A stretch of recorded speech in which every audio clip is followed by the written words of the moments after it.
Resistance प्रतिरोध। प्रतिरोध का मतलब होता है जो करंट के रास्ते में रुकावट पैदा करता है। इसे हम कुछ इस तरह समझ सकते हैं। माना ये रोड है और रोड के बीच में ये गाड़ियाँ खड़ी हुई हैं। आपको पॉइंट ए से पॉइंट बी तक जाना है और आप बाइक में हैं, आपकी स्पीड है 70 किलोमीटर पर आवर।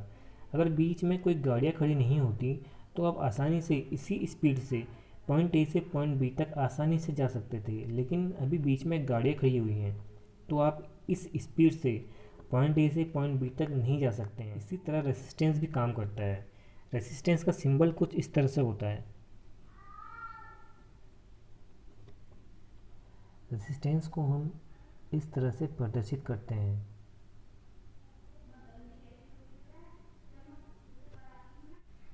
इसी तरह करंट के लिए भी जो रेसिस्टेंस होता है वो एक ट्रैफिक जैम की तरह काम करता है।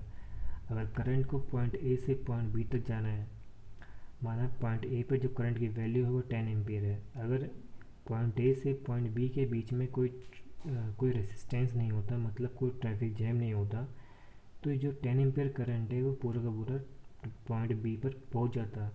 लेकिन ऐसा नहीं होता है, क्योंकि जो रेसिस्टेंस होता है उसकी जो प्रॉपर्टी होती है वो ये होती है कि वो करंट के बहने के मार्ग में अवरोध उत्पन्न करता है। और उससे मतलब है एक ट्रैफिक जैम की तरह काम करना।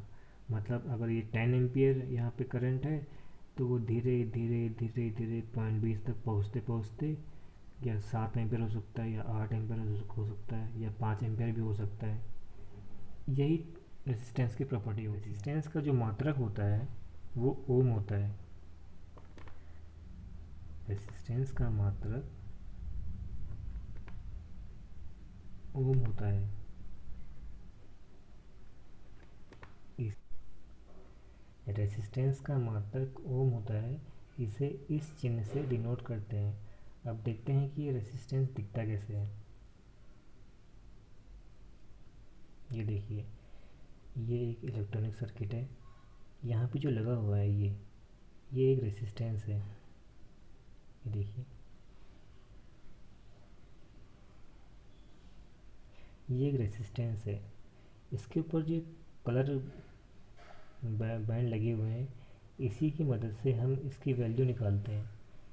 कलर कोड मैं आपको बाद में बताऊंगा कि कलर कोड से रेसिस्टेंस की वैल्यू कैसे निकालते हैं। ये देखिए, एक रेसिस्टेंस ये लगा हुआ है, ये एलईडी लगी हुई है, ये डायोड लगा हुआ है, ये कैपेसिटर लगा हुआ है। ये देखिए, एक रेसिस्टेंस यहाँ पे लगा हुआ है। देखते हैं कि रेसिस्टेंस को आपस में कैसे जोड़ते हैं। रेसिस्टेंस को आपस में दो तरीके से जोड़ा जाता है। पहला जो होता है वो होता है सीरीज मेथड, दूसरा होता है पैरेलल मेथड।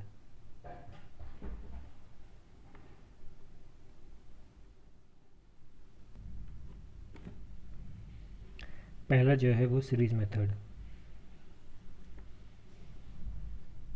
सीरीज मेथड में जो R1 का दूसरा सिरा होता है वो R2 के पहले सिरे से, तथा R3 का जो पहला सिरा है वो R2 के दूसरे सिरे से जोड़ दिया जाता है।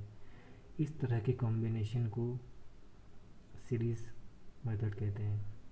सीरीज मेथड में जो तुल्य प्रतिरोध आता है वो आता है R1 plus R2 plus R3 plus dot dot dot. इसका मतलब ये है कि अगर इसके आगे और जुड़े हुए हैं तो फिर हम R4 plus R5 plus R6 कर सकते हैं।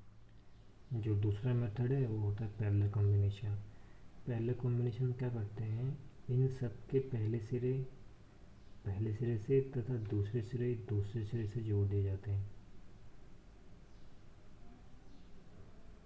कुछ इस तरह से।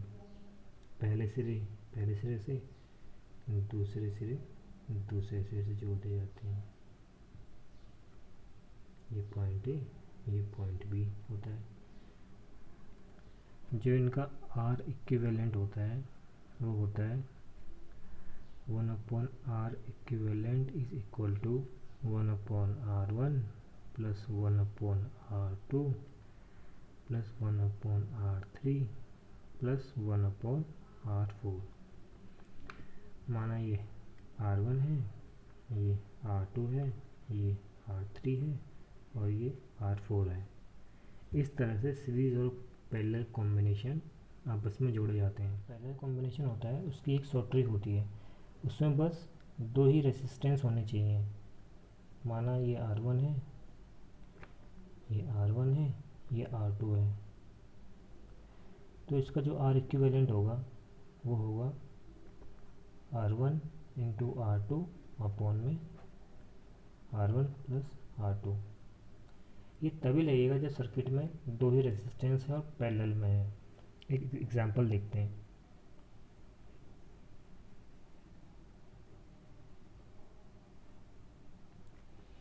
माना ये 2 ओम का है, ये भी 2 ओम का रेजिस्टेंस है, तो जो उनका R इक्विवेलेंट होगा वो होगा 2 into 2 plus 2 plus 2 equal to 2 जा 4 अपॉन में 2 प्लस 2 4, ये होगा 4 जा 4 1 ओम।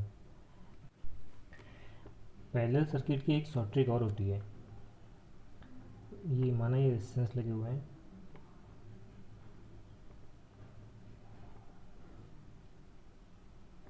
ये 2 ओम का लगा है, ये 4 ओम का लगा है, ये 6 ओम का लगा है और ये 8 ओम का रेजिस्टेंस लगा हुआ है पैरेलल में। जो इसका R इक्विवेलेंट आएगा ना, जो सबसे छोटी वैल्यू का रेजिस्टेंस लगा है ना 2 ओम का, इससे भी कम आएगा इसका R इक्विवेलेंट। आइए देखते हैं। 1 upon R equivalent is equal to 1 upon R1 plus 1 upon R2 plus 1 upon R3 plus 1 upon R4। 1 upon R equivalent is equal to 1 upon 2 plus 1 upon 4 plus 1 upon 6 plus 1 upon 8। तो जिसका LCM है वो तो आ गया 24, ये 12 में 24, 6 को 24, 8 दिए 24, कितना हो गया 12 6 18, 18 4 22, 3 25, 25 बट्टे 4। 1 upon R equivalent is equal to 25 बट्टे 4, तो R equivalent is equal to 25 बट्टे 24, सॉरी, देखिए 24 बट्टे 25, जिसका मान आएगा वो आएगा 0.96 ओम। ये शॉर्ट ट्रिक होती है। पैरेलल में अगर ये रेजिस्टेंस दिए हुए हैं तो पूछेंगे कि इसका जो R इक्विवेलेंट है वो कितना होगा, तो सबसे छोटी वैल्यू का जो रेजिस्टेंस होता है उससे भी कम आता है R इक्विवेलेंट। ये जो इलेक्ट्रॉनिक सर्किट बोर्ड है, इसमें देखिए रेजिस्टेंस लगे हुए हैं, कैपेसिटर लगे हुए हैं, ये एलईडी लगी हुई हैं, ये आईसी लगी हुई है यहाँ पे। इन सबको मिला के ही एक इलेक्ट्रॉनिक सर्किट बनता है।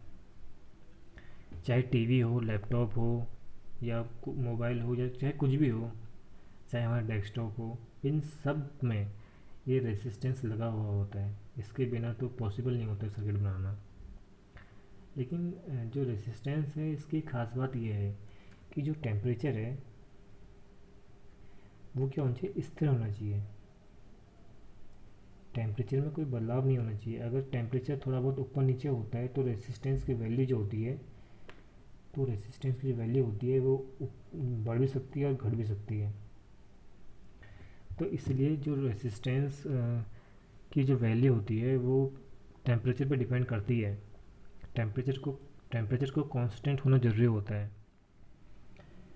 जैसे किसी सर्किट में 0.2 एम्पियर की धारा की ज़रूरत है तथा वोल्टेज 15 वोल्ट दिया है, तो हमें कितनी वैल्यू का रेजिस्टेंस लगाना होगा ताकि हमें 0.2 एम्पियर करंट मिल सके। तो इसके लिए हम ओम का नियम का इस्तेमाल करते हैं। ओम का नियम होता है V is equal to I into R. Ohm का नियम मैं आपको अगली वीडियो में बताऊंगा। तो I is equal to V upon R. हमको I दिया हुआ है 0.2 और वोल्टेज दिया हमको 15 वोल्ट और हमें रेजिस्टेंस निकालना है। तो रेजिस्टेंस हो जाएगा 15/0.2। जब हम इसको डिवाइड करेंगे तो आएगा 75 ओम। हमको 75 ओम का रेसिस्टेंस की ज़रूरत पड़ेगी 0.2 एम्पियर करंट के लिए, अगर वोल्टेज 15 वोल्ट दिया है तो हम करंट भी निकाल सकते हैं, वोल्टेज भी निकाल सकते हैं और रेसिस्टेंस भी निकाल सकते हैं। ओम का नियम मैं आपको अगले वीडियो में बताऊंगा कि ओम का नियम होता क्या है, और स्टार टू डेल्टा कन्वर्जन क्या होता है, रेसिस्टेंस का डेल्टा टू स्टार क्या होता है, इस सब मैं आपको अगले वीडियो में बताऊंगा। अगर आपको वीडियो अच्छा लगे तो लाइक, शेयर और सब्सक्राइब जरूर करें। Thank you.